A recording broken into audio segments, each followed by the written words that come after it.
31절만 한 절 읽겠습니다. 같이 읽겠습니다. 시작.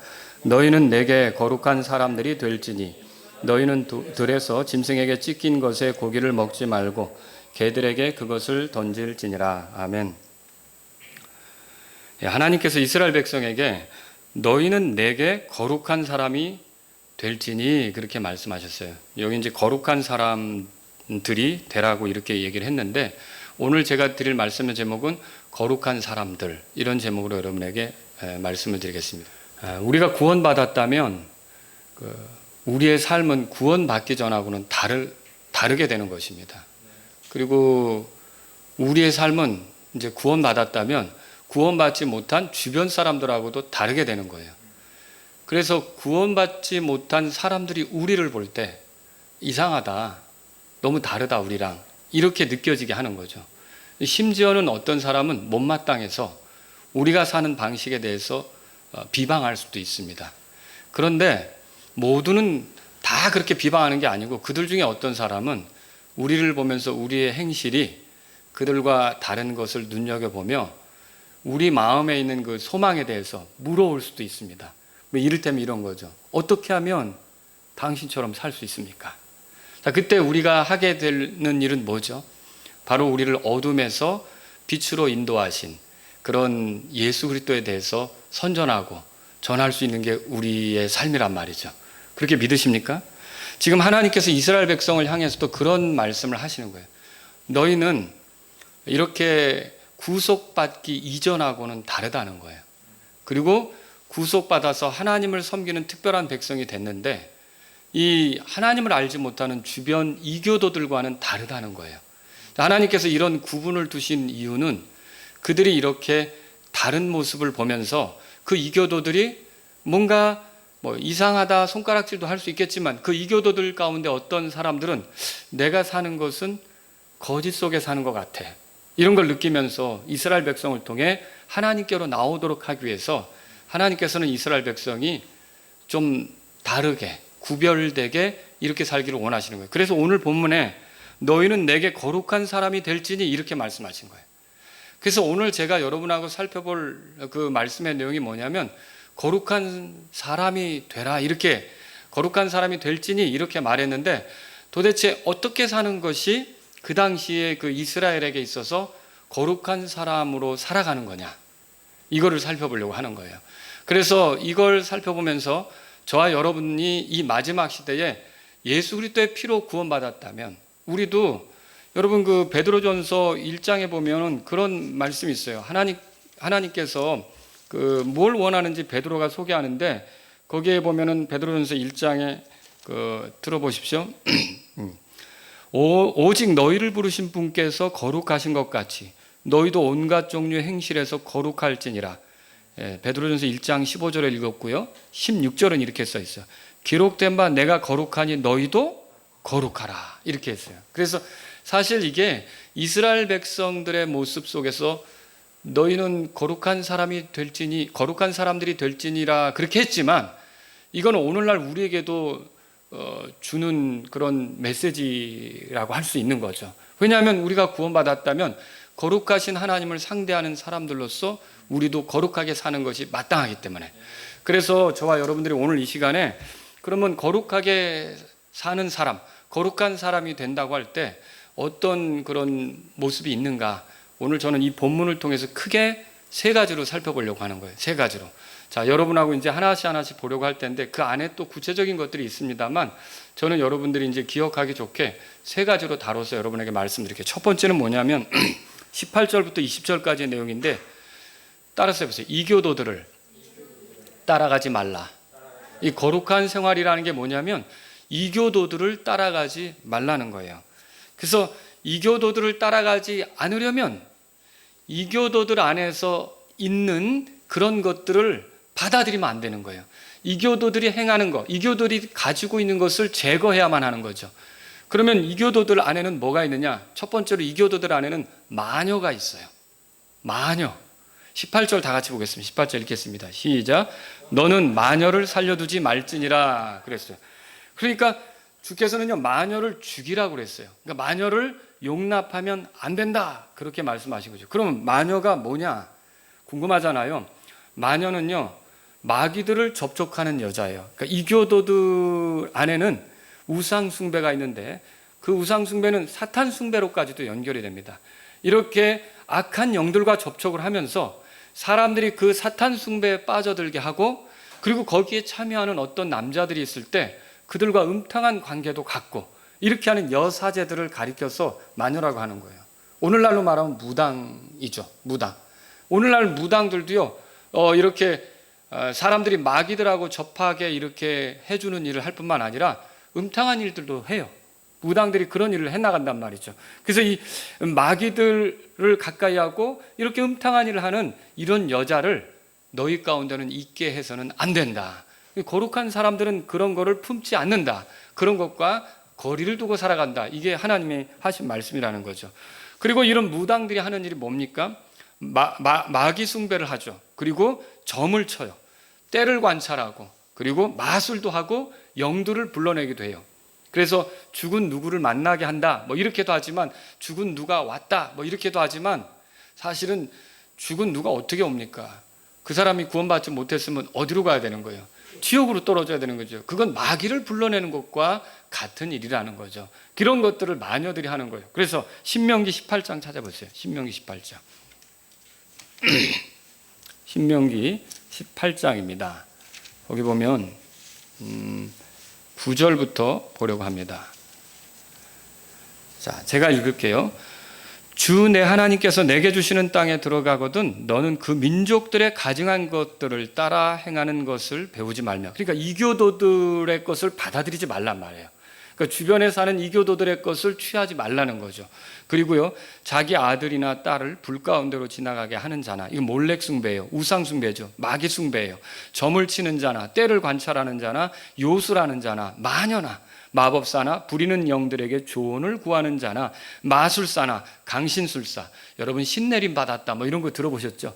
이렇게 악한 영을 받아들이는 걸 강신술사라고 하죠. 이런 너희 가운데 있지 못하게 할지니라. 12절에 이런 일들을 행하는 모든 자는 주께 가증한 자니 이런 가증한 일들로 인하여 주 내 하나님께서 그들을 내 앞에서 쫓아내시느니라. 자, 가나안 땅에 살고 있었던 그 사람들이 그 땅에서 내쫓김 당한 게 뭐 때문에 그런 거예요? 바로 이렇게 가증한 사람들을 품고 그것을 용납했기 때문에 그들이 내쫓김 당했다고 하는 거란 말이죠. 그러니까 이스라엘 백성이 거기로 들어갔을 때 그들처럼 살아서는 안 된다는 것이 하나님의 뜻이란 말이죠. 자, 13절 14절 같이 읽어보겠습니다. 시작. 너는 주 내 하나님께 대해 완전할지니라. 내가 소유할 이 민족들은 때를 관찰하는 자나 점을 치는 자들의 말에 귀를 기울였으나 너에 관하여는 주 내 하나님께서 내가 그렇게 하는 것을 허락하지 아니하셨느니라. 그러니까 이 쫓겨날 이교도들, 가나안 땅에서 내쫓김을 당할 이 이교도들은요, 점을 치는 자들에게 의존했어요. 무슨 일만 생기면 점 보러 다녔단 말이에요. 그리고 때를 관찰하는 자들에 의존했어요. 여러분 오늘날도 이사 갈 때 손 없는 날 그거 보잖아요. 손 없는 날 이사하면 돈이 더 붙어요. 그리스도인은 그럴 필요 없잖아요. 그죠? 그런데 그 당시에는 어느 날이 좋은지 이사 가기에 그런 때를 관찰하기도 하고 이랬단 말이죠. 자, 이런 것들을 하나님께서는 허락하지 않으셨다. 너희들이 이런 것과 연루돼서 살아가는 것을 하나님은 허락하지 않으셨다. 이 말씀하는 거란 말이죠. 그렇다면 오늘날 이스라엘 백성처럼 우리 그리스도인들, 여러분 구원받은 사람들은 어떻게 살아야 합니까? 자, 그리스도인이 점 보러 간다. 됩니까?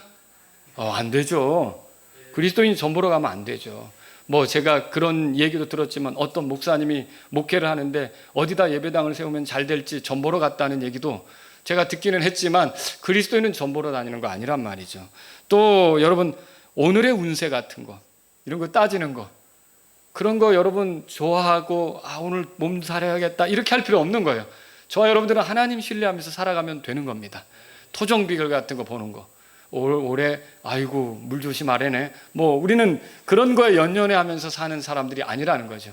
우리와 함께 하시는 주님을 신뢰하면서 살아가는 거죠. 구슬하거나 부적을 사용하거나 마술을 이렇게 관심 갖고 바라보거나 아니면 요술을 바라보거나 아니면 영들을 불러내거나 죽은 혼을 불러내는 일들, 아이들도 그런 분신사바 해가면서 이렇게 그 어떤 혼을 불러내려고 하는 그런 일들, 마귀들을 불러내는 거죠. 그러니까 그런 거하고 그리스도인은 어울리지 않는 거죠. 세상의 그 가증한 것들을 그리스도인들은 할 필요가 없는 거란 말입니다. 아시겠죠? 그래서 이게 우리가 거룩하게 살기를 원한다면 거룩한 사람들은 영적으로 이제 건강해야 된다. 영적으로 건전해야 된다. 이런 것들, 마귀들과 더럽고 가증한 것들을 멀리해야 된다. 이것을 우리가 배울 필요가 있는 거죠. 또 여기서 우리가 멀리해야 될 거, 이교도들을 따라가지 말아야 될 게 뭡니까? 오늘 본문으로 돌아가 보세요. 19절에 보면 22장 19절 보세요. 출애굽기 읽겠습니다. 시작. 누구든지 짐승과 함께 눕는 자는 반드시 죽일지니라. 첫 번째는 마녀를 제거해야 했고요. 두 번째는 이교도들 안에 있는 짐승과 함께 눕는 자를 제거하라 그랬어요. 여기 짐승과 함께 눕는다는 것은 짐승과 함께 성교를 하는 것을 말해요. 이걸 이제 수간이라고 합니다. 그런데 이 수간이 이렇게 있을 수 있단 말인가? 근데 가나안 사람들 안에는 이런 것이 있었어요. 그 증거를 볼게요. 레위기 18장을 찾아보세요. 레위기 18장. 레위기 18장은 성적 윤리에 대해서 이렇게 다루고 있어요. 그런데 거기 보면 23절에 이렇게 돼 있어요. 23절 같이 읽겠습니다. 시작. 너는 어떤 짐승과 함께 누워 그 일로 내 자신을 더럽히지 말며 어떤 여자도 짐승 앞에 서서 그것을 향해 눕지 말라. 그것은 혼돈이니라. 자, 이렇게 하면서 여기에 뭐라고 나오냐면요. 28절에 이것은 너희가 그 땅을 더럽힐 때 그 땅이 너희 전에 있던 민족들을 토해낸 것 같이 또한 너희를 토해내지 못하게 하려 함이니 누구든지 하면서 이게 왜 지금 이렇게 하냐면 27절에 너희 전에 있던 그 땅의 사람들이 이 모든 가증한 일을 행하여 그 땅이 더럽게 되었느니라. 그러면 이 수간의 그런 그 일들이 가나안 사람들 안에 있었다는 거죠. 그래서 하나님이 그들이 더러워지는 거고 가증하게 행하는 것이기 때문에 그들이 그 땅에 있는 것을 눈뜨고 볼 수 없어서 토해내는 것과 같다고 말했던 거죠. 이거는 성적으로 굉장히 타락한 거예요. 그러니까 동성애 못지않게 또한 가증하게 되는 게 뭐냐면 사람이 짐승과 합하게 되는 거예요. 짐승과 같이 눕는 거죠. 자, 레위기 20장으로도 가보세요. 그래서 이것을 레위기 20장 15절 16절 같이 읽겠습니다. 이게 그 가나안 땅에 있었던 일들이란 말이죠. 시작. 남자가 짐승과 함께 누우면 반드시 그를 죽이고 너희는 그 짐승도 죽일 것이며 여자가 어떤 짐승에게 다가가서 그것을 향해 눕거든 너는 그 여자와 그 짐승을 죽이되 그들을 반드시 죽일지니 그들의 피가 그들에게 돌아가리라. 자, 이렇게 수간하는 자는 어떻게 하라고 했어요? 하나님께서 죽이라 그렇게 했어요. 그것을 용납하지 말라. 그것이 그 땅에 있어서는 안 된다. 그 땅에 그것이 있게 되면 하나님이 그걸 가증하게 여겨서 그 땅에 그 일들을 행한 사람들을 가만두지 못하고 토해낼 수밖에 없는 거예요. 심판할 수밖에 없는 거죠. 그래서 그런 일들을 용납하지 말라 이렇게 하는 거죠. 목사님 이건 다 옛날 얘기잖아요. 그런데요. 자, 미국이나 유럽 대부분의 나라에서는 동물 매춘이 불법이지만 유럽에서 덴마크라고 하는 나라가 있습니다. 근데 이 덴마크는 외국인들이 동물 매춘 관광을 올 정도로 수간이 성행해 있다고 합니다. 그래서 2011년 덴마크 윤리위원회가 동물의 특정 부위 외과 치료를 하는데 그 외과 치료 중에 17%가 인간과 동물의 성관계를 통해 발생한 것으로 의심된다고 보고할 정도였어요. 그래서 얼마나 이게 심했는지 2015년 7월 1일에 덴마크에서는 이 수간을 금지하는 법안을 만들어서 통과시키기까지 했다는 거죠. 그러면 이게 옛날에만 일어나는 일이 아니라 오늘날도 하나님을 등지고 사는 사람들, 하나님께 거리를 두고 살아가는 사람들 안에는 얼마든지 이런 일이 있을 수 있다는 거죠. 그런데 하나님께서는 그리스도인들에게는 이런 것들에 대해서는 거리를 두고 이런 것들은 품지도 말고 이런 것들은 생각지도 말고 이런 가증한 것, 더러운 것들은 그리스도인의 삶 안에 있게도 하지 말라고, 그게 거룩한 사람의 모습이라고 가르쳐주고 있는 거죠. 자, 하나님께서는 짐승을 만드실 때 종류대로 창조하셨어요. 천사가 여자를 취하는 거, 그거 하나님 기뻐하시지 않죠. 그리고 사람이 짐승을 취하는 거, 이거 역시 하나님께서 기뻐하지 않는 거예요. 이건 가증한 거라는 거죠. 그런데 만일 하나님께서 사람이 짐승을 취하는 게 온당한 거였다면 아담을 만들어 놓고 혼자 있는 게 아름답지 않다고, 보기에 좋지 않다고 하면서 여자를 굳이 데려올 이유가 없었던 거예요. 짐승은 많으니까. 그런데 하나님께서 굳이 많은 짐승이 있었지만 아담의 짝이 될 만한 존재는 없었기 때문에 아담이 짝이 될 만한 여자를 만들어서 데려오셨던 거죠. 그 여자가 이브잖아요. 그죠? 이런 걸 보면 뭘 알 수 있어요? 하나님께서는 남자와 여자가 사랑을 하는 거, 이걸 계획하셨고 이걸 아름답게 보신다는 거예요. 그런데 이런 하나님의 계획을 무너뜨리고 행동하는 모든 것들은 혼돈이요 가증한 것이기 때문에 이건 거룩한 삶의 길이 아니라 세상의 삶을 부패시키는, 타락시키는, 더럽히는 그런 길이라는 거죠. 그래서 하나님의 백성 사이에서는 이런 것들이 있어서는 안 된다. 거룩한 사람들에게는 이런 것이 있어서는 안 된다는 걸 하나님께서 말씀하시는 거죠. 또 이 이교도들 안에 있는 게 뭡니까? 다른 신에게 희생을 드리는 자죠. 20절에 보세요. 출애굽기 22장 20절에 같이 읽겠습니다. 시작. 주 외에 어떤 다른 신에게 희생물을 드리는 자는 진멸할지니라.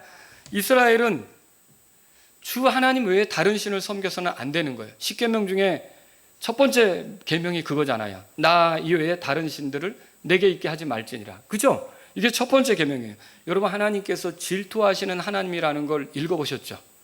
하나님을 섬겨야 될 사람들이 하나님을 향하지 않고 다른 것을 섬기면 하나님은 그들을 향하여 질투하실 수밖에 없는 거예요. 우상에게 희생을 드리는 자를 여기 보니까 진멸하라고 그랬어요. 이 진멸이란 말 뜻을 여러분이 아셔야 돼요. 진멸이라고 하는 말은 무슨 말이냐면요, 이거예요. 그 우상 숭배, 다른 사람에게 희생을 드린 그 사람만 제거하는 게 아니라 그 사람에게 속한 소유 있죠, 이 모든 것도 다 제거하는 거예요. 그게 무서운 거예요. 이 예를 어디서 살펴볼 수 있냐면, 하나님께서 아말렉 족속을 진멸하라고 할 때, 진멸하라고 그랬죠. 그 진멸이라는 말이 그렇게 무서운 거예요. 그 잘못을 행한, 그러니까 아말렉 사람들만을 없애는 게 아니라 아말렉 사람들의 소유까지도 없어야 됐다는 거예요. 근데 사울왕이 어떻게 했어요? 좋은 것은 살려뒀죠. 그게 하나님 앞에 불순종이 됐잖아요. 그래서 여러분이 진멸이라는 단어는 단지 그 사람만 없애는 게 아니라 그 사람에게 속한 소유까지도 다 제거해야 된다는 것을 우리가 성경을 통해 보는 거죠. 그러면 이게 얼마나 그 죄가, 그러니까 하나님의 다른 신에게 희생물을 드리며 그 신들을 섬기는 게 얼마나 하나님 앞에 가증한 것이었으면 하나님께서 그것을 실어버리셔서 그뿐만 아니라 그에게 속한 것까지도 지워버려라, 그에게 속한 것까지도 제거해버려라, 이렇게 말씀하셨다는 거죠. 그래서 이 거룩한 사람들은 하나님 외에 다른 신들에게 희생을 드리는 거, 이거 옳지 않다는 거죠. 여러분이 그리스도인으로서 제사상에 같이 엎드려 그 제사에 참여하고 이렇게 하는 거는 옳지 않다는 것을 우리가 이런 부분에서 발견할 수 있는 거죠. 자, 이렇게 우리가 거룩한 삶을 살아간다면요, 하나님만 섬기는 게 거룩한 사람들의 모습이다, 이걸 알 필요가 있는 거예요. 자, 이렇게 하나님의 사람들, 거룩한 사람들은요, 이교도들을 따라가지 않는다는 걸 첫 번째로 기억하시면 좋겠어요. 이교도들 안에 있는 것들을 용납하지 않는 거예요. 아시겠죠?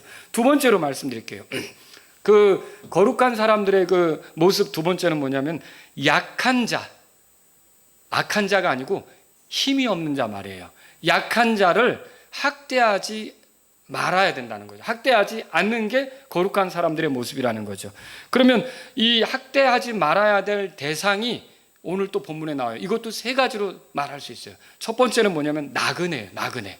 21절 읽어보겠습니다. 21절 시작. 너는 나그네를 괴롭게 하거나 학대하지 말라. 너희는 이집 땅에서 나그네였느니라. 자, 나그네를 괴롭게 하지 말아야 될 이유가 뭡니까? 그들이 과거에 나그네로 지냈었던 적이 있어요. 어디서 그랬습니까? 이집트 땅에서 그랬죠. 근데 이집트 땅에서 나그네로 지낼 때 이집트 사람들이 그들을 잘 대해 주었습니까? 거칠게 대했죠. 그런 거칠게 대하는 그런 대우를 받을 때 얼마나 힘들었습니까? 자기들이 그 힘든 생활을 했다면 지금은 이제 그런 생활을 하지 않게 되었을 때 어떤 나그네가 온다면 자기들이 그 힘든 역사를 가지고 있는데 똑같이 어떤 나그네를 힘들게 하는 거는 그야말로 개구리가 올챙이적 생각 못하는 그 꼴 아닙니까? 하나님께서는 이것을 원치 않으셨고요. 그래서 이스라엘 백성에게는 나그네를 괴롭히지 말라고 이렇게 말했던 거죠. 자, 2018년 7월 16일자 농민신문에 보면 귀농시 어려움을 조사했는데 여러 가지 이제 있습니다. 귀농할 때 어려운 게 뭐냐? 그 중에 16.1%가 지역 주민과의 갈등이라고 했어요. 이른바 텃세. 들어보셨어요? 먼저 살던 사람이 나중에 들어와서 살려고 하는 사람을 괜히 트집 잡고 못 살게 구는 거예요. 우리 교회에 있다가 저 경상도로 이렇게 그 말하자면 그 농사지으러 이렇게 간 분도 그걸 경험했다고 저에게 이제 얘기한 경우가 있었어요. 그런 텃세가 심하다는 거죠. 자, 근데 그리스도인들에게는 이런 것이 있어서는 안 된다고 말하는 거예요. 세상 사람들은 이렇게 살아요. 세상 사람들은 자기가 먼저 터잡고 있었다면 나중에 온 사람들에게 박하게 굴고 괴롭히고 이런 일을 할 수 있어요. 그러나 그리스도인들은 그럴 필요가 없다는 거죠. 자, 유대인들의 법, 관습, 문화, 신앙을 받아들이면서 그들과 더불어 살려고 할 때, 그래서 스스로 유대인처럼 하나님을 섬기며 살려고 들어온 나그네가 있을 때, 그 나그네에 대해서는 어떻게 하라는 거예요?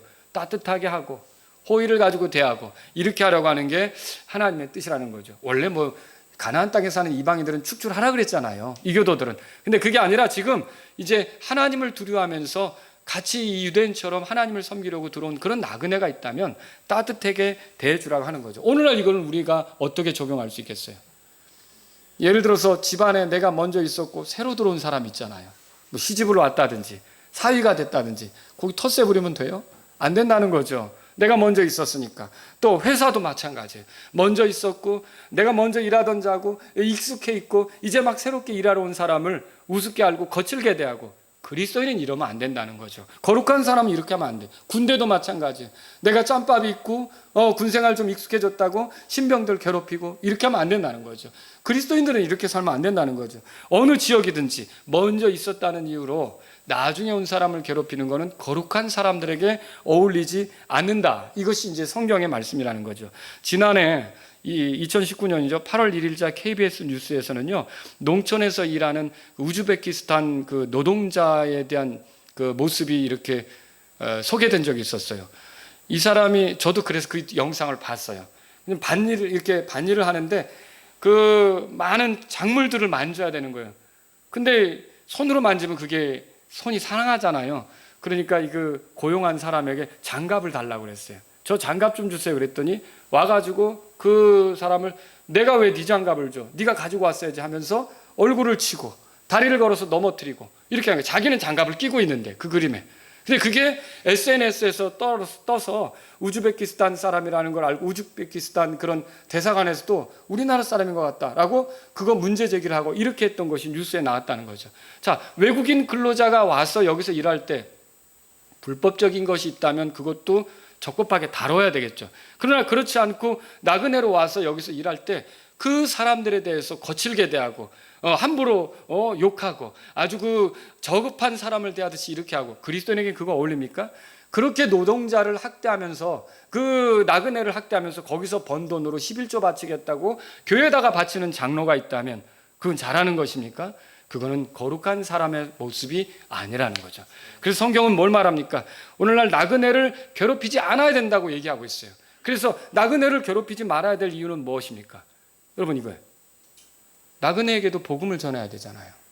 그렇지 않습니까? 나그네도 예수님 믿게 해야 되는 거 아닙니까? 근데 우리의 행실을 지켜보고 있는데 우리가 그들에게 거칠게 대하고서 어떻게 예수님에 대해서 전할 수가 있겠어요? 그들이 우리를 악행하는 자라고 비방하지 못하게 해야 되는데 그들에게 우리가 하고 싶은 대로 거칠게 다 대해놓고 어떻게 그들을 나처럼 예수님 믿으라고 하겠어요? 생각해 보세요. 그렇게 거칠게 했는데 어느 날 이제 교회 창립 기념주일이 됐다고 우리 교회 좀 한번 갈까 그러면 뭐라 그러겠어요? 당신이나 잘 다니시라고 이렇게 하겠죠. 그런 게 되는 거죠. 우리가 누군가에게 복음을 전하려면, 자, 히브리서 13장에도 그렇게 돼 있어요. 형제 사랑하기를 힘쓰고요, 나그네 대접하기를 이렇게 잘 하라고 이렇게 히브리서 13장에 말하고 있다는 거죠. 그래서 우리가 나그네를 괴롭히지 않는 것이 필요하다. 거룩한 사람은 나그네를 괴롭히지 않는다. 한 사회가 부패될 때 나타나는 특징 중에 하나는 이렇게 가난한 자, 힘이 없는 자, 약한 자, 이런 그 약한 자를 착취하고 괴롭히고 학대하는 이런 일들이 나타나게끔 되어 있어요. 그래서 하나님은 이런 것들을 거룩한 사람들 안에 있어서는 안 되는 모습으로 말하고 있다는 거죠. 자, 제가 첫 번째로 그 괴롭히지 말아야 될 그 대상으로 나그네를 말씀드렸죠. 두 번째로는요, 과부하고 고아입니다. 그 다음 구절 읽어보세요. 22절. 다 같이 읽겠습니다. 시작. 너희는 과부나 아버지 없는 아이를 괴롭히지 말지니라 그랬어요. 과부와 고아가 그들이 당한 억울한 일 때문에 하나님께 부르짖을 때 놀라운 일이 벌어지게끔 되어 있어요. 무서운 일이에요. 그 다음 구절 23, 24절 읽겠습니다. 시작. 내가 만일 어떤 식으로든 그들을 괴롭혀서 그들이 어떻게든 내게 부르짖으면 내가 반드시 그들의 부르짖음을 들을 것이요 내 진노가 맹렬함으로 내가 칼로 너희를 죽이리니 너희 아내들은 과부가 되고 너희 자녀들은 아버지 없는 자가 되리라. 우와, 무슨 무서운 말 아닙니까? 저 여자가 과부라고 괴롭히고 저 아이들이 고아라고 이렇게 괴롭혔을 때 말하자면 그 괴롭힌 자들이 어떻게 되느냐, 하나님께서 그들이 그 괴롭힘 당한 자들이 부르짖으면 그 기도를 들을 것이고, 그렇게 괴롭힌 자들이 결국은 그 아내가 과부가 되고 그 아이들이 고아가 된다면 그가 어떻게 된다는 거예요? 이 땅에 있지 않게 된다는 거죠. 하나님께서 그를 죽이신다는 것을 여기서 말하고 있다는 거죠. 얼마나 두려운 얘기입니까? 그래서 이런 고아와 과부들을 우리가 멸시하거나 그들을 학대하거나 괴롭혀서는 안 된다는 걸 성경을 통해 발견하죠. 시편 14절에 이렇게 써 있습니다. 주는 아버지 없는 자를 돕는 분, 이렇게 소개되어 있어요. 아버지 없는 자는 뭐예요? 고아죠. 예, 우리 선교사님 중에 또 이 고아들을 돕는 분도 있잖아요. 벨자시아마 선교사님. 그렇죠? 이런 것들을 하나님께서 기뻐하시는 거죠. 시편 68편 5절에 아버지 없는 자들의 아버지이시며 과부들의 재판장이신 분은 자신의 거룩한 처소에 계신 하나님이시로다 그랬어요. 그러니까 하나님은 아버지 없는 자들, 고아들의 아버지라고 돼 있어요. 그리고 과부들을 위해 편을 들어 판단해 주시는 재판장이시다, 이렇게 말하고 있단 말이죠.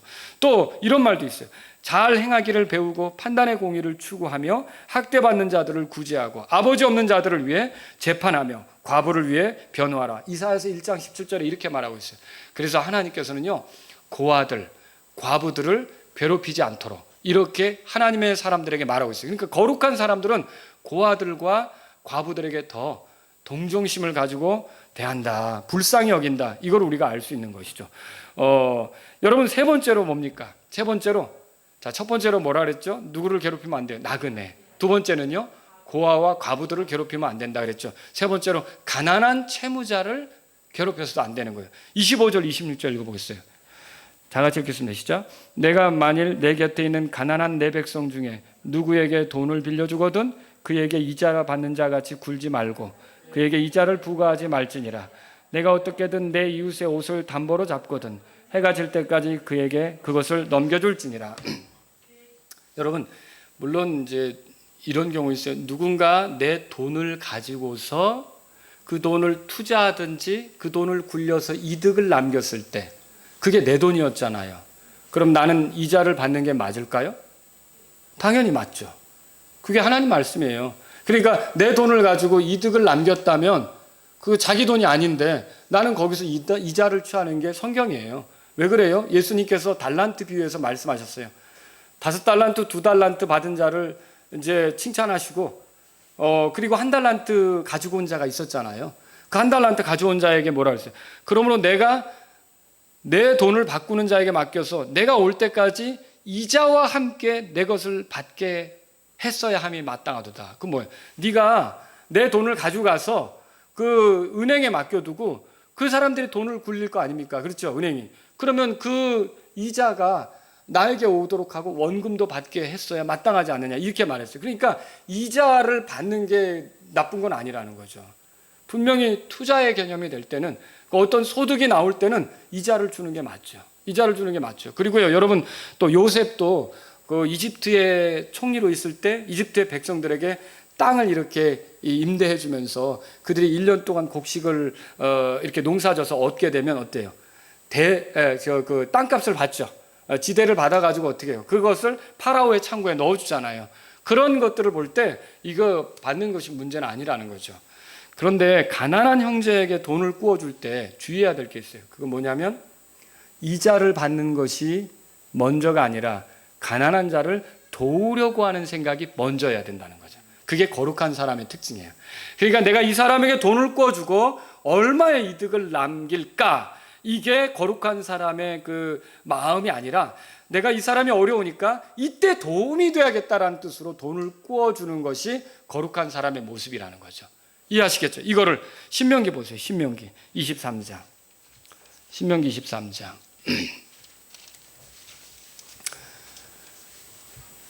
신명기 23장 19절로 보세요. 거기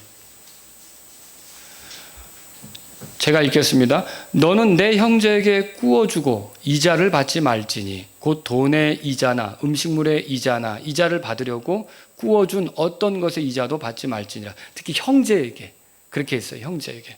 그 다음 20절 다 같이 읽겠습니다. 시작. 너는 타국인에게 꾸어주고 이자를 받아도 되려니와 내 형제에게는 꾸어주고 이자를 받지 말지니라. 그리하면 주 내 하나님께서 내가 가서 소유할 땅에서 내가 손을 대는 모든 일에서 내게 복을 주시리라. 그렇게 말했어요. 자, 그리고 그래서 우리가 이 형제에게 이자를 받는 거 이런 것들은 거룩한 사람들에게는 있어서는 안 되는 것을 지금 말하고 있다는 거죠. 그러니까 형제를 도울 때는 어려운 형편에 돕는 거, 도움이 되겠다는 것이 우선이어야 되지 내가 얼마의 이자를 남겨야 되겠다, 이것은 거룩한 사람의 태도가 아니라는 것이죠. 자, 그리고 이웃의 담보물을 취하겠다고 국률 없이 굴어서는 안 됩니다. 26절 보세요. 26절. 출애굽기 22장 26절입니다. 오늘 본문으로 돌아가 보세요. 읽겠습니다. 시작. 내가 어떻게든 내 이웃의 옷을 담보로 잡거든 해가 질 때까지 그에게 그것을 넘겨줄지니라. 이웃의 담보를 취하겠다고 국률 없이 굴어서는 안 된단 말이죠. 형제가 빚을 갚지 못한다고 압류해서 빼앗고 세상 법정에 소송하고 이런 것들은 옳지 않다는 거죠. 그 영화나 드라마에서는 빚을 갚지 못하면 어떻게 하죠? 뭐 장기를 내놓으라느니 그런 거 있죠 막. 예? 그리고 순결을 잃게 한다든지 아니면은 폭력으로 어딘가를 부러지게 한다든지 잔인하게 협박하면서 이렇게 하는 건데 하나님께서는 그런 것들을 하나도 기뻐하지 않고 그런 것들에 대해서 하나님께서는 거룩한 사람에게서는 그런 것이 있어서는 안 된다는 걸 말씀한다는 거죠. 이런 끔찍한 일이라는 거예요. 사실 제가 입에 담기도 좀 그래요. 이런 일들은 그 세상에서 말해지는 것들은요 그렇게 거칠고 무서운 것들이라는 거죠. 우리는요 은혜로우신 하나님을 알아요. 자, 오늘 여러분이 그 출애굽기 22장 27절 보면 같이 읽어보겠습니다. 27절 시작. 그에게는 그것이 유일하게 덮는 것이요 그의 살을 덮는 의복이니 그가 무엇을 입고 자겠느냐. 그가 내게 부르짖으면 내가 들으리니 나는 은혜로운 자니라. 하나님은 어떤 분이라고요? 은혜로운 자라고 소개하고 있어요. 여러분, 그분이 아무것도 받을 자격 없는 나에게 주셔서 지금 누리고 있는 거예요. 그렇잖아요. 그렇다면 우리가 때로는 어떤 사람에게 그렇게 아주 야박하게 강박하게 거칠게 뭔가를 받아내려고 할 것이 아니라 우리가 은혜로서 대하는 것이 필요하다는 거죠. 자격이 되지 않는 사람에게 베푸는 호의로서 이렇게 대하는 것이 필요하다는 거죠. 만약 우리가 가난한 채무자에게 잔인하게 굴어 그가 하나님께 호소한다면 은혜로우신 하나님은 그걸 들으신다는 거죠. 그걸 다루게 되신다는 거죠. 그래서 거룩한 사람은 여러분 아셔야 돼요. 긍휼하다. 가난한 사람들에게 긍휼하다. 야박하지 않다. 거룩한 사람은 긍휼하다. 그게 누구 모습일까요? 예수님 모습이죠. 사실 그렇죠? 그 모습이 거기에 있다는 거죠. 세 번째로, 자, 제가 첫 번째로 이교도들을 따라가면 안 된다 그랬죠. 두 번째로 뭘 말씀했어요? 약한 자들을 괴롭히지 말라, 학대하지 말라 그랬죠. 세 번째로는요, 하나님께 소홀하지 말라는 거예요. 하나님께 소홀하지 말라. 주께 소홀하지 않고 주님을 존중한다면 또 해야 될 것 세 가지가 있어요. 그건 뭐냐면 28절에 보세요. 28절 다 같이 읽겠습니다. 시작. 너는 신들을 욕하지 말며 내 백성의 치리자를 저주하지 말지니라. 첫 번째로 뭐가 주님을 소홀히 하지 않는 것인가? 뭐가 주님을 존중하는 것인가? 이건 다른 게 아니라 주께서 세우신 자를 존중하는 거예요. 주께서 세우신 자를 존중하는 것이 우리가 주님을 존중하는 거라는 걸 알아야 돼요. 자, 그러면 근데 여기서 이제 좀 어려운 게 있어요. 너는 신들을 욕하지 말며 그랬어요. 이게 좀 어렵네요. 신들을 욕하지 말라고 하니까 이 신들은 뭐냐는 거죠. 여러분, 신들은 우상이고 그래서 신들에게 희생물을 드리지 말라고도 했는데 다른 신에게 희생물을 드리지 말라고 했는데 신들을 욕하지 말라고 하니까 이게 또 뭔가 다른 신에 대해서 함부로 하지 말라는 말인가? 자, 요한복음 10장으로 가보세요. 요한복음 10장. 요한복음 10장. 예수님께서 이것에 대해서 풀어주셨어요. 자, 34절에 보세요. 예수님께서 그들에게 응답하시되 너희 율법에 내가 말하기를 너희는 신들이라 하였노라 하고 기록되지 아니하였느냐. 너희는 그랬어요. 율법의 백성에 대해서 신들이라. 그런데 35절 다 같이 읽겠습니다. 시작.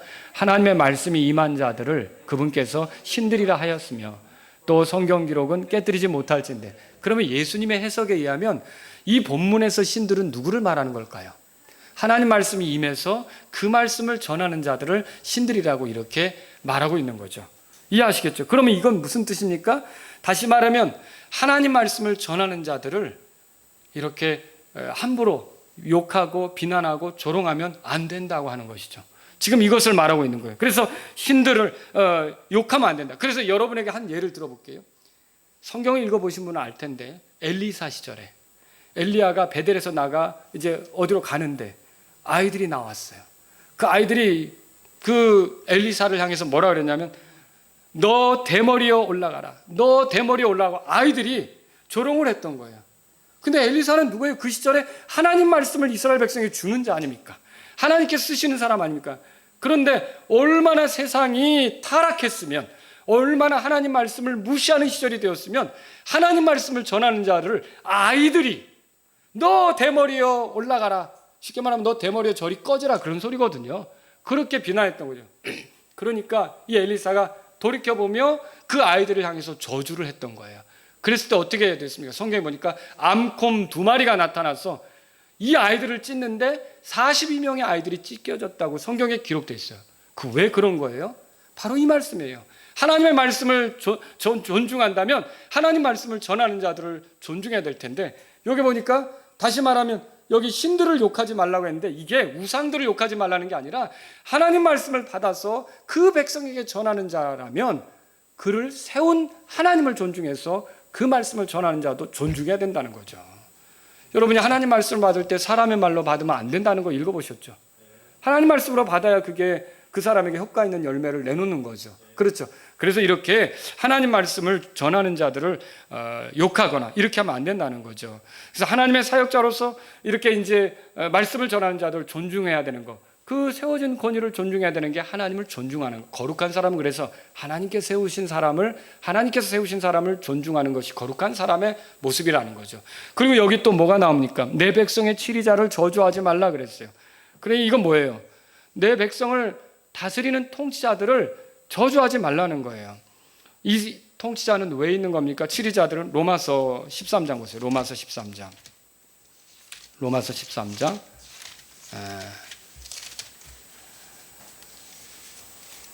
거기 보세요. 1절에 모든 호는 더 높은 권력들에 복종할지니 하나님으로부터 나지 않은 권력이 없으며 이미 있는 권력들도 하나님께서 임명하셨느니라. 그러므로 누구든지 권력에 거역하는 자는 하나님의 규례를 거역하나니 거역하는 자들은 스스로 정죄를 받으리라. 치리자들은, 자 3절 다 같이 읽겠습니다. 시작. 치리자들은 선한 일이 아니라 악한 일에 대하여 두려움이 되나니 그런즉 내가 권력을 두려워하지 아니하려느냐. 선한 일을 행하라. 그리하면 내가 바로 그에게 칭찬을 받으리라. 4절도요. 그는 하나님의 사역자로서 내게 선을 베푸느니라. 그러나 내가 악한 것을 행하거든 두려워하라. 그가 헛되이 칼을 차지 아니하는 사역자요 보복하는 자로서 악을 행하는 자에게 진노를 집행하는. 그러니까 치리자는 하나님께서 왜 세우는 거냐면 선한 자는 격려하고 평화롭게 살아가게 하고 악한 자는 벌하는 게 치리자의 그 말하자면 임무라는 거죠. 그것 때문에 하나님께서 세우신 거예요. 그래, 오늘날 근데 이제 이 치리가 제대로 행해지지 않을 때도 있어요. 그러니까 뭐예요? 유전무죄라고 들어보셨죠? 뭐예요? 돈 있으면 그 무죄다, 그 소리 아닙니까? 공평하게 판단하지 않고 돈 있는 사람들을 죄를 졌는데도 받아 넘겨주는 거 있죠. 이것도 잘못이고요. 또 이런 것도 있죠. 내 편 무죄, 네 편 유죄. 뭐예요? 내 편은 다 무죄예요. 네 편은 다 유죄고. 이런 것도 잘못된 거죠. 치리자가 이런 마음을 먹으면 이거는 옳지 않다는 거죠. 통치자들이, 재판관들이, 법을 아는 사람들이 이런 건 옳지 않다는 거죠. 그런데 올바른 판단을 해야 될 왕이나 통치자가 잘 못할 때도 있겠죠. 그런데 그런 사람들에게 옳게 건의할 수 있습니다. 예를 들어 엘리야가 아합 왕을 만났을 때 이 기근이 너 때문이다라고 아합이 엘리야에게 말하니까 엘리야가 뭐라 그랬어요?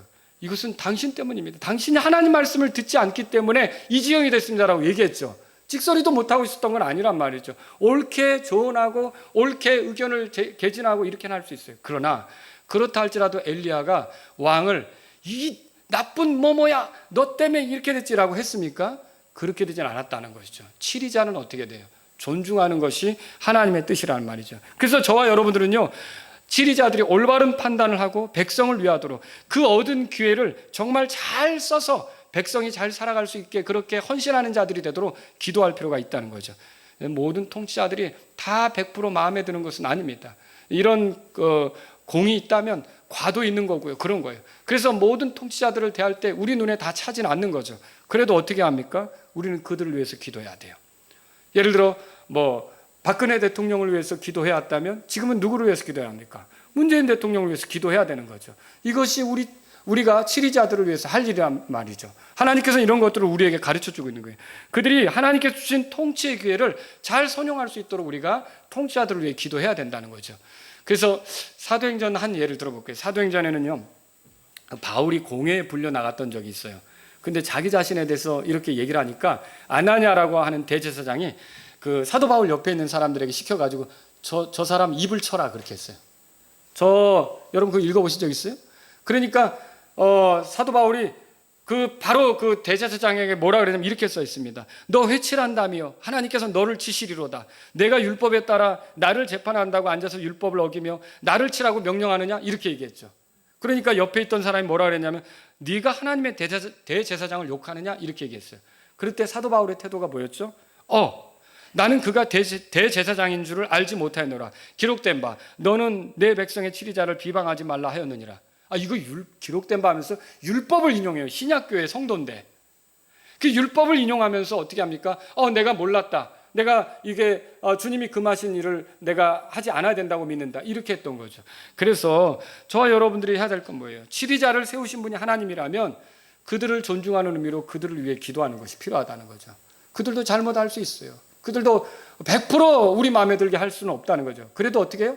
그 얻은 기회를 살려서 국민들을 위해 잘 헌신할 수 있게 해달라고 우리가 치리자들을 위해서 기도하는 것이 필요하다는 거죠. 그래서 거룩한 사람들은요, 이게 지금 성경의 말씀 보면 치리자들을 어떻게 저주하지 않는다. 치리자들을 저주하지 않는다. 이렇게 성경에 써 있다는 것이죠. 자, 그리고요, 하나님을 존중한다면 처음 것을 주께 드립니다. 29절, 30절을 같이 읽겠습니다. 출애굽기 22장 시작. 너는 내 익은 과일과 내 집의 처음 것을 드리기를 더디하지 말며 내 아들들 중에 맏아들을 내게 줄지니라. 내 소와 양도 그와 같이 하되 이래 동안은 그것의 어미와 함께 있게 하고 여덟째 날에 그것을 내게 줄지니라. 자, 하나님의 백성은 여기서 뭘 발견하냐면 하나님이 먼저여야 한다는 거죠. 그러니까 우리가 식사할 때도 아버지가 먼저 숟가락을 들잖아요.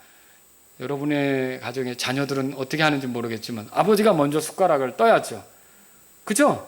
하나님이 먼저 해야죠. 우리 집도 그러는데 라는 표정들인 것 같은데. 하나님께 먼저 드리는 것이 하나님의 거룩한 사람들의 모습이라는 거죠. 그래서 지금 이 말씀을 하는 거예요.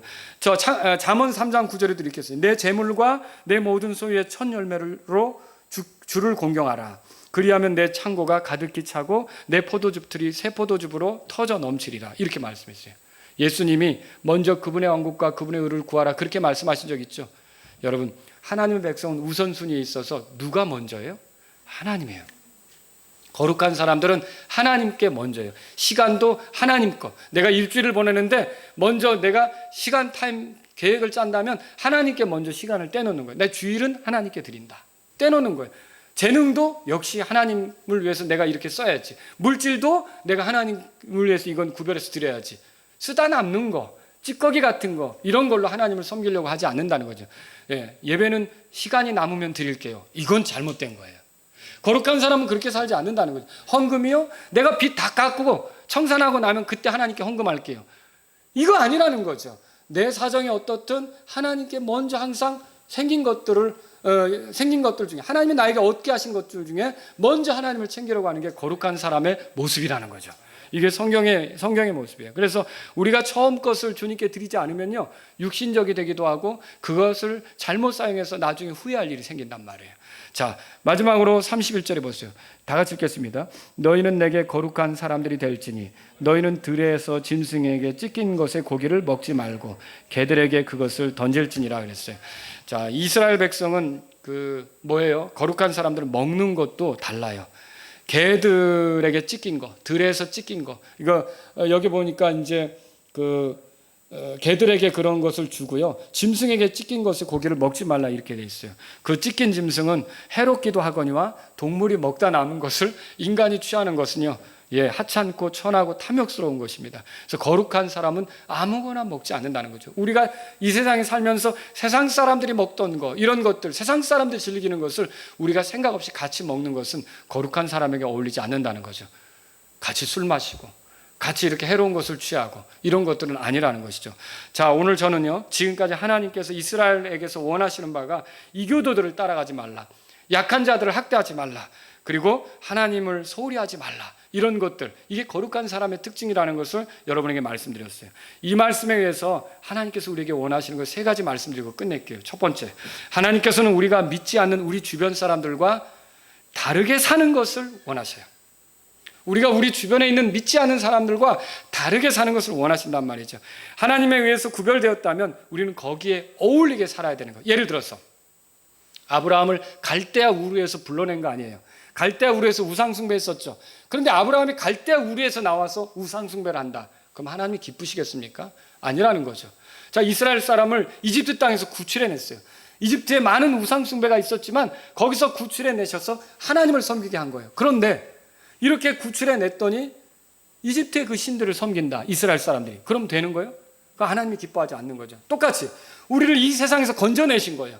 그래서 하나님의 뜻대로 살도록 한 거죠. 그런데 우리가 이 세상을 사랑하고 이 세상에 동화되고 이 세상에 매료되고 이 세상에 빠져 산다. 그러면 하나님께서 기뻐하시겠습니까? 아니라는 거죠. 그래서 우리는 이 세상 사람들과는 다르게 구별되게 삶으로 하나님을 기쁘게 해드리는 것이 필요하다는 것이죠. 개가 그 토한 곳으로 돌아가고 돼지가 씻겨놓은 곳에서 이제 진창 속에 뒹구는 것과 같은 그런 삶은 거룩한 사람들에게 어울리지 않는다는 것이죠. 그래서 저와 여러분들은 내가 주변에 믿지 않는 자들과는 달라야 한다. 어떻게 달라야 됩니까? 예수님을 따라가면서 달라야 된다. 이런 것들은 여러분이 늘 생각하고 살아야 된다는 것을 기억하시기 바랍니다. 그들이 악을 행한다고 같이 협력하고 같이 끼어들고 그것은 우리에게 어울리지 않는 거라는 거죠. 두 번째로요, 하나님께서는 우리가 주님에 대해 증언할 기회를 얻고자 살아가는 것을 원하신다는 거죠. 우리가 수간을 하면서 복음을 전한다? 사람들이 어떻게 생각하겠습니까? 과부와 고아들을 학대하면서 복음을 전한다? 사람들이 어떻게 생각하겠습니까? 가난한 자에게 높은 이자를 받으면서 고통스럽게 하면서 복음을 전한다? 하나님께서 사람들이 어떻게 생각하겠습니까? 우리가 이런 다른 사람에게 복음을 전하려면요, 우리의 삶은 분명히 달라야 되는 거예요. 그 주님에 대해서 증언할 기회를 갖고자 하는 사람마다 내 삶의 모습이 거룩한 사람으로서의 삶이어야 된다는 것을 기억하시기 바랍니다.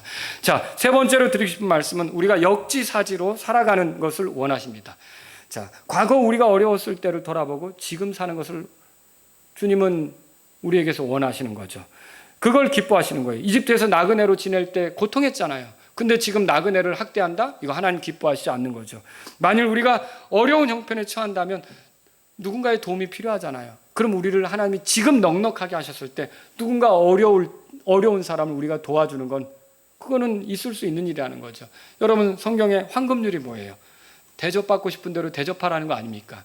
마태복음 7장 10절에 그러므로 무엇이든지 사람이 너희에게 해주기를 바라는 모든 것을 너희도 그대로 하라. 이것이 율법이요 대언자니라 이렇게 돼 있어요. 이것이 올바른 것입니다. 우리가 대접받기를 원한다면 대접하는 거죠. 우리에게 어떤 것이 있어야 된다면 우리도 그대로 해야 되는 거죠. 그러나 우리는요, 예수 그리스도의 피로 이미 죄들을 용서받았어요. 여러분 그렇게 믿으십니까? 하나님의 은혜를 경험하고 있어요. 그러면 이제는요, 우리가 뭘 받기 위해서 뭐 한다기보다 이미 하나님께부터 우리가 많은 것을 받았기 때문에 우리가 은혜로 누리게 된 것을 가지고 아직 그런 것들을 누리지 못하는 부족한 사람들에게 우리가 받은 대로 나눠주는 것, 이것이 우리에게 하나님이 원하시는 삶이라는 것을 기억하시기 바랍니다. 저는 오늘 이 말씀을 통해서요, 우리가 모두 주께 거룩히 구별된 그런 주께서 거룩히 구별하신 사람답게 거룩한 사람으로 살기를 바라서 이 말씀을 드린 거예요. 죄사함만 받은 걸로 끝난 게 아니라 하나님 우리가 거룩한 사람으로 살기를 원하신다는 것을 기억하시기 바랍니다.